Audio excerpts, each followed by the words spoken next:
Read, tap, play, sing, create. Read, tap, play, sing, create. Read, tap, play, sing, create. Hi, Moonshot. Hi, Miss Sue. I brought some really fun things today. These are dice. Yeah, we've got some at home. Do you? Well, these are big dice with big dots on them, and we can do a lot of fun activities with these. One of the things we could do is roll one, and I would say, how many fingers should I put up, Moonshot? 2, 3, 4. 4 fingers. And so then I would do this. There's 4 fingers. Yeah, so that's a lot of fun. The other thing you could do is you could take these dice outside. You could roll it outside, and then Grandma could say to you, Moonshot, go find 5 leaves.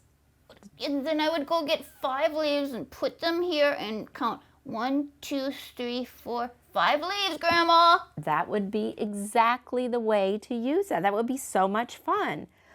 I had another idea. Okay. We could roll one die. Let's say we get 1, and then you go find 1. Rock. Okay, a rock. Okay. That would be good. And then roll the other one and go find 3. 3 more rocks. We could do 3 more rocks. So then you have 1 rock here and 3 rocks here. And then you can decide, how many rocks do I have all together? And count either the dots. Or the rocks. Exactly. You could count the rocks. 1, 2, 3, 4. 4 rocks in all. That's a great activity. The other thing we could do is just roll one and say, oh, let's hop on 1 foot 5 times. 1, 2, 3, 4, 5. Get your exercise. Take these outside. They're really strong, and you could have a good time with So those. many things we could do with the dice. So many things. Thank you, Miss Sue. You going to take them home? Oh, to show yeah. Grandma? Yep. Okay. Thanks, Miss Sue. You're welcome, Moonshot.